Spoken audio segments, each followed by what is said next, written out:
At the end of the 15th century, Europe was entering a time of profound change. Advances in navigation, the rise of large ships, and the desire to find new trade routes drove a wave of transatlantic voyages. Europeans were mainly searching for a shorter sea route to Asia, home to spices, silk, and other precious goods, but those journeys led to an unexpected discovery, a vast new land that would later be known as the Americas. In 1492, Christopher Columbus, a sailor from Genoa sailing under the Spanish flag, landed on islands in what we now call the Caribbean. Although he believed he had reached the outskirts of India, Columbus had in fact opened the door to an entirely new continent. His discovery quickly redrew the world map, sparking an era of colonization, migration, and cultural exchange, while also bringing deep tragedy to indigenous peoples. During the 16th century, Spain, Portugal, France, and the Netherlands each took control of different parts of the Americas. Spain ruled most of Central and South America. France focused on Canada and the Mississippi River Valley. The Dutch settled in what is now New York, then called New Amsterdam. And though the English arrived later, they proved most successful in establishing lasting colonies in North America, laying the foundation for what would eventually become the United States. The English officially established their first foothold in North America in the early 17th century. In 1607, the Virginia Company, chartered by the English Crown, founded the Jamestown settlement in what is now Virginia. This was the first permanent English colony in North America. Life in Jamestown was extremely harsh. The settlers were unfamiliar with farming in the difficult climate, on unfamiliar soil, and they faced resistance from native tribes. Disease, hunger, and conflict claimed many lives. Yet through perseverance, and especially with the help of tobacco, a crop long cultivated by indigenous peoples, Jamestown began to grow. Tobacco became the colony's first major cash crop, bringing in profits that allowed it to survive and expand. In 1620, a group of English Puritans, known as the Pilgrims, set sail on the Mayflower. They weren't only looking for new land, but also for religious freedom, a value that would become central to American identity. Upon arriving in present-day Massachusetts, they founded Plymouth Colony. Before stepping ashore, they signed a short agreement known as the Mayflower Compact, establishing principles of self-governance and community consensus. Many historians view this document as an early foundation of America's democratic spirit. In the decades that followed, migration from England to North America grew rapidly.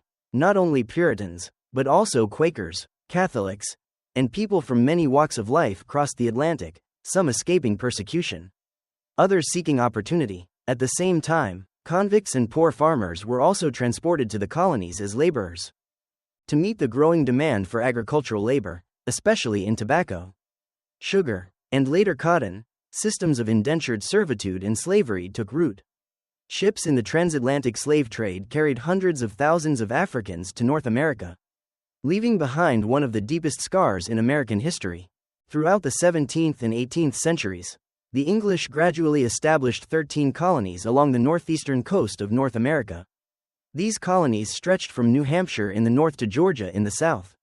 Each had its own distinct character, but all shared close political and economic ties to the British Crown. In the north, especially in New England, the cold climate and poor soil made large-scale farming difficult. As a result, people turned to fishing, timber, and maritime trade. The middle colonies, such as New York and Pennsylvania, had fertile land well suited for growing grains and raising livestock. In the south, colonies like Virginia, Maryland, the Carolinas, and Georgia, large plantations thrived, producing tobacco, rice, and cotton, heavily dependent on enslaved African labor. Despite their differences, the colonies shared a strong spirit of self-government. Each colony had an elected assembly that debated and made decisions on local laws.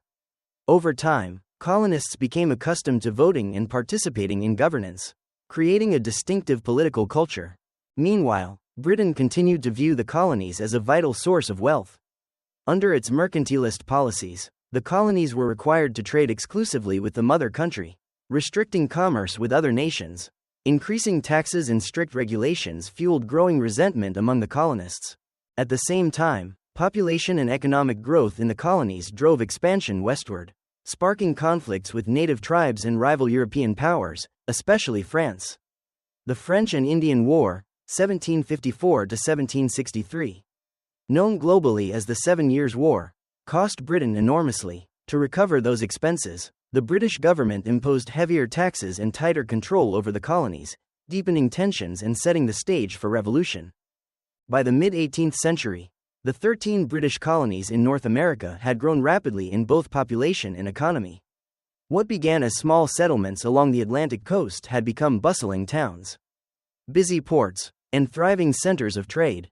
A spirit of liberty, self-reliance, and community had taken deep root in everyday life. Yet alongside this growth came rising tensions with the British government. Colonists resented being taxed without having representation in Parliament. Protests and small uprisings began to break out, signaling that a political storm was on the horizon.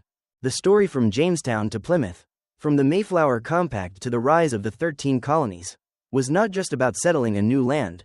It was also the story of how the core values of American society were born: freedom, self-government, and the pursuit of independence. And from these foundations, a great revolution would soon erupt, leading to the birth of a new nation. That is the story of the next chapter, the American Revolution, 1775 to 1783.